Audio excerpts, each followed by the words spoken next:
Hello everyone, welcome back to my channel. আজকের করে দেখাবো বেগুন পোড়ানোর ঝামেলা ছাড়াই খুবই মজাদার বেগুন ভর্তার রেসিপি। চলুন রেসিপিটি দেখে নিই। আর বেগুন ভর্তা বানানোর জন্য এখানে আমি নিয়েছি দুটো মাঝারি সাইজের বেগুন। এখন এই বেগুন দুটো কেটে নিচ্ছি।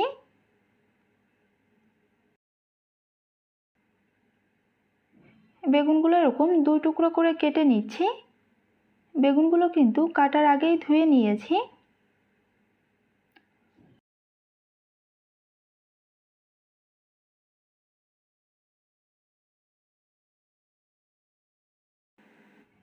এখন এর ভেতর দিয়ে দিচ্ছি লবণ,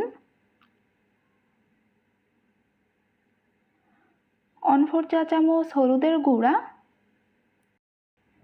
এখন লবণ হলুদ দিয়ে বেগুনগুলো ভালোভাবে মেখে নিচ্ছি। বেগুনটা মেখে নেওয়া হয়ে গিয়েছে। এখানে একটা প্যানের ভেতর নিয়ে নিচ্ছি 2 টেবিল চামচ তেল।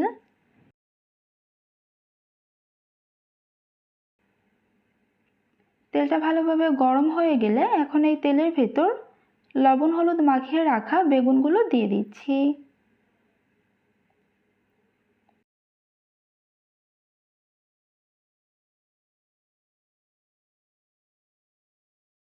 এটা মিডিয়াম আঁচে কিছুক্ষণ ঢাকনা দিয়ে রান্না করব।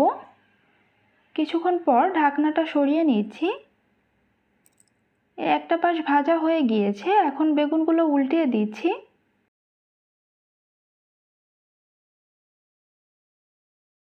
আবারও ঢাকনাটা দিয়ে দিচ্ছি।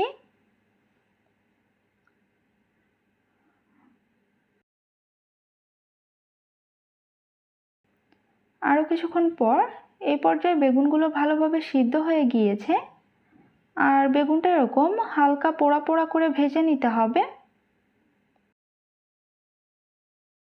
বেগুনটা আমি দুটো পাশ হালকা পোড়া পোড়া করে ভেজে নিয়েছি। এই যে দেখতে পাচ্ছেন, খুব সুন্দর একটা কালার এসেছে। এখন এই বেগুনগুলো উঠিয়ে অন্য একটা পাত্রে নিয়ে নিচ্ছি।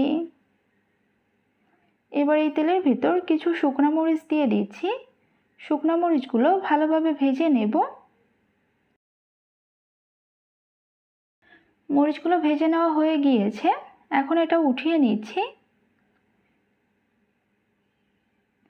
এবার এই তেলের ভেতর দিয়ে দিচ্ছি একটা ছোট সাইজের পেঁয়াজ কুচি। পেঁয়াজটা নেড়ে চেড়ে একটু ভেজে নেব। খুব বেশি ভাজার প্রয়োজন নেই। পেঁয়াজটা এরকম হালকা নরম হয়ে আসলে এটা আমি উঠিয়ে অন্য একটা পাত্রে নিয়ে নিচ্ছি। এখানে একটা প্লেটের ভেতর বেগুন আর পেঁয়াজটা নিয়ে নিয়েছি। এখন এখানে 3টা শুকনো মরিচ নিয়ে নিচ্ছি। আর নিয়ে নিচ্ছি একটু লবণ। বেগুনটা ভাজার সময় লবণ দেওয়া আছে, এই পর্যায়ে লবণটা একটু বুঝে দিতে হবে।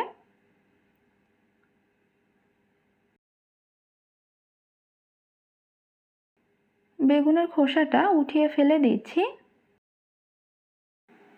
প্রথমে লবণ দিয়ে মরিচগুলো ভালোভাবে গুঁড়ো করে নিচ্ছি। এখন এই মরিচ আর পেঁয়াজ একসাথে মেখে নিচ্ছি।